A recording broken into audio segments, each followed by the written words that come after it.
ay pupusasan itong si Digong. Lalabas na warrant of arrest at ang Interpol po ay hihingi po ng assistance sa atin.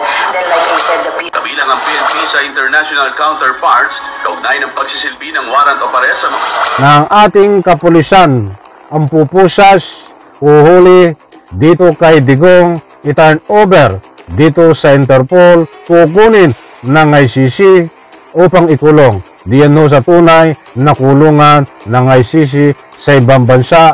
At maliwanag din dito, inutos ng ating Pangulong Bongbong Marcos na wag harangan ang sino man na aaresto na Interpol.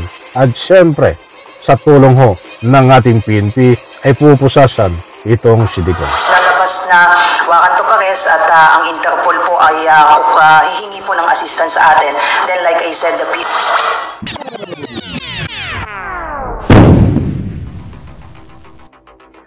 Alright, welcome back to my YouTube channel. I'm Andy's Vlog. Ito, latest update tungkol dito sa paglabas ng warrant of arrest. Ito na, mga kaibigan, ang hinihintay ng taong bayan na kinumpirma ng ating PNP na huhulihin nila itong si dating Presidente Digong.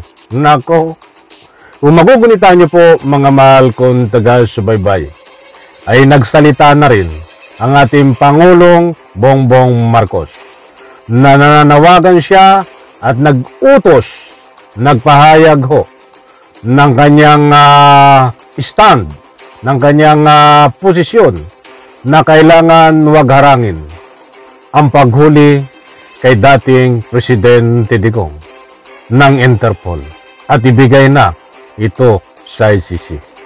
Ang mainit na usapin naman ngayon, ang bigyan po natin ng highlight, ay ang kapulisan ay nagsalita na rin na kinumpirma nila, nahuhulihin nila itong si dating Presidente Digong sa bisa ng warrant of arrest. Bakit nangyari iyon? Samantalang ang pinagdidiinan lalong-lalo na ng mga taga-suporta nitong ni Digong.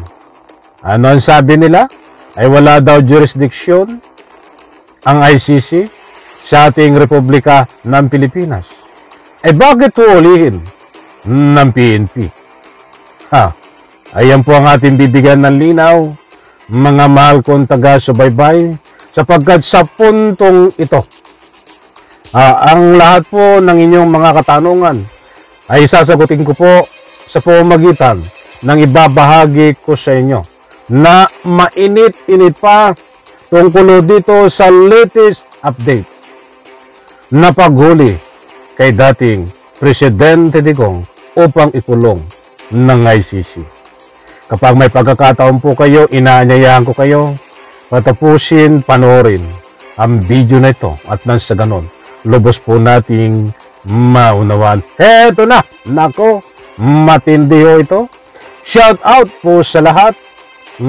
Nako. Shout out po sa lahat. Handang makipagtulungan ng Philippine National Police o PNP sa International Criminal Police Organization sakaling humingi ito ng tulong sa pag-aresto kay dating Pangulong Rodrigo Duterte. Ayon kay PNP Public Information Office Chief Police Brigadier General Jean Pajardo, may umiiral na kasunduan sa maliwanag po mga kaibigan. Itong ibinahagi ko po sa inyo na sila po ay handang hulihin si dating Presidente Digong. Hindi po sasala yan. Dahil mayroon pong kasunduan na pinatutupad between Interpol at ang Republika ng Pilipinas. Ay ano ngayon? Bagamat nire-respeto ko po ang inyong mga public opinion sa lahat po na nagbibigay diyan doon sa comment section. Nire-respeto ko po yan. Huwag po kayong mag-alala. Open po ang aking comment section sa pamamagitan po ng inyong public opinion. Kung pabor man kayo, lalong-lalo na itong taga-suporta ni Digong, na ang sabi nga nila, kalukuhan, kagaguhan, dahil walang jurisdiction. Hindi po usapan dito yung jurisdiction. ng ICC. Ang usapan po na dito ay pumapasok itong between Interpol na kasunduan na kailangang ipatupad na obligasyon ng ating Republika ng Pilipinas, obligasyon na to pa rin ho ng ating Pangulong Bongbong Marcos na hulihin itong dating Presidente Digong sa bisa ho ng warrant of arrest ng ICC na maliwanag ho dito, Interpol between ang ating kapulisan ang manghuhuli ho. Kaya ito pa. Pagitan ng law enforcement agencies, kabilang ang PNP sa international counterparts, kaugnay ng pagsisilbi ng warrant of arrest sa mga taong pinaghahanap ng batas. Gaya na lang ng nangyari sa paghuli kay dismissed Bamban Mayor Alice Go at ang ginagawang pakikipag-ugnayan sa Timor-Leste kaugnay kay dating Congressman Arnie Tevez. No less than the Napakaliwanag po niyan. Importante ho, mahalaga na ito ay matupad dahil kailangan po ng ating bansang Pilipinas ang ganyang obligasyon. Kung hindi ho tayo tutupad ang ating bansa, ang ating Pangulong Bongbong Marcos sa mga obligasyon na yan, ay paano na ho mahuhuli ang mga kriminal na tumakas papuntang ibang bansa? Datapwat napaka-importanting mahalaga ang obligasyon na ito. Kaya ang ating Pangulong Bongbong Marcos ay inutos na ho, nagpahayag na ng kanyang posisyon na huwag harangin ang Interpol, huwag harangin ang ICC kapag hinuli itong si dating Presidente Digong dahil may obligasyon po tayo na ipatupad ang kasunduan between Interpol at ang ating bansa. Basura ho ang sinasabi nyo na walang obligasyon, walang karapatan ng ICC na pumasok sa ating bansa. Hindi po yan ang ating pinag-uusapan. Obligasyon ho ng Interpol. Kahit sa maniwala kayo sa hindi, kayong mga tagasunod ni Digong na umiiyak na ho dahil mahuhuli na ang inyong amo, ay mapupusasan ho na mismo ating kapulisan nang uhuli kay Digong, itaturn over sa Interpol, kukunin ng ICC upang ikulong ho diyan ho sa ibang bansa na tunay na kulungan ng ICC. Ito pa. Former President has clearly stated na he will submit himself to the jurisdiction of ICC. So, personal po niya itong take po. So, kung meron man pong lalabas na warrant of arrest at ang Interpol po ay hihingi po ng assistance sa atin, then like I said, the PNP, particularly the Philippine National Police, is bounded by the security protocol with respect to assistance to be provided with our foreign counterparts po. Nako, ay napakaliwanag po niyan. Mga mahal kong taga-subaybay, yan ang mga kasagutan sa mga tanong na lagi pong marami ang nagbibigay ng kanilang public opinion tungkol dito sa hindi daw po maaresto ng ICC itong si dating Presidente Digong dahil ang pinaglalaban nila ay wala na tayo sa ICC, umalis na. Binasura ko na po yan sa usapin na yan. Dito na po tayo nagbabatay sa ika nga po'y obligasyon ng ating bansa na Interpol.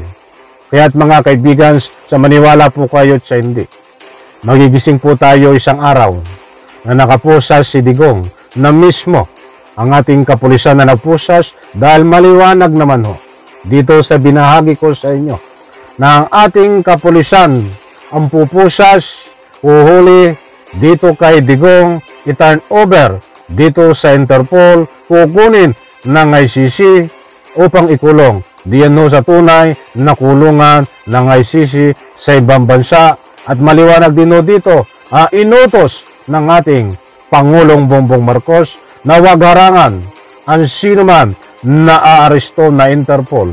At siyempre, sa tulong ho ng ating PNP ay pupusasan itong si Digong. Mga kaibigan, any reaction dito ho sa ating tinatalakay. Pasensya na ho, mga kaibigan. Hindi ko ibibigay sa inyo ang complete details o dito sa paglabas ng warrant of arrest. Dahil ayaw kong pangunahan ang sino man na may access o dito sa internal ng ICC. Ang naaamoy ko ho, ilang tulog na lang, mga kaibigan. Huwag nyo sabihin, alam ko, sasabihin nyo na puro ICC. Ay wala ho tayong magagawa. Dahil ng latest update, maging ating Pangulong Bongbong Marcos ay hindi ho nagsasabi na bukas sa isang araw ay lalabas ang warrant of arrest. Basta't pinapangako ko po sa inyo, ilang tulog na lang ho, yan ang aking naamoy. Alalahanin po natin, yan ang sarap maghintay. Sa inyo pong kinatatayuan at sa akin ding kinatatayuan, yan ang sarap maghintay ho, nang mayroon po tayong hinihintay. Ano po yung hinihintay po natin? Ang paglabas ng warrant of arrest. Datapwat and relation. Bakit ko po nabanggit? Nakakalungkot ho maghintay at yarang tamad ko maghintay sa walang hinihintay. Ano po yung nabanggit ko na yon? Ilang taon na ho tayo sa Pilipinas na naghihintay. Nakasuhan si Digong upang maglabas ng warrant of arrest. Wala ho pang kaso at wala po na ikangapay, wala po ikangay hinihintay tayo na warrant of arrest galing sa Pilipinas. Only sa ICC ho. Kaya sabi ko nga, yan ang sarap maghintay na mayroon po tayong hinihintay. Yan po ay galing sa warrant sa ICC na warrant of arrest. Alam ko mga kaibigan, nakuha nyo ang gusto kong ipunto. Oh, nakaganyan tayo, di ba? May hinihintay tayo galing sa ICC, warrant of arrest. Tapos ngayon, tingnan po natin. Nakaganito tayo. May hinihintay po ba tayo galing Pilipinas na warrant of arrest? Para tungkol dito sa sa Peking Tukhang? Wala ho, mga kaibigan. Yun ang gusto ko ipunto. Diba? Di baling ngawa na ngawa ho tayo dito na mayroon tayong pinagbabatayan. But mayroon po tayong hinihintay. Yun ang gusto kong ipunto. Diba? Muli po maraming salamat. Pagpalain po tayo lahat. Paki-support po ang aking second YouTube channel, Andy's Vlog. Nandiyan po sa comment section. Paki-subscribe din po. At siyempre ito aking main YouTube channel. Paki-subscribe din po. Go to 200k subscribers. Samahan niyo po akong abutin ang 200k subscribers to my YouTube channel. Muli po, maraming salamat. Pagpalain po tayo lahat. Bye-bye. Palakpakan.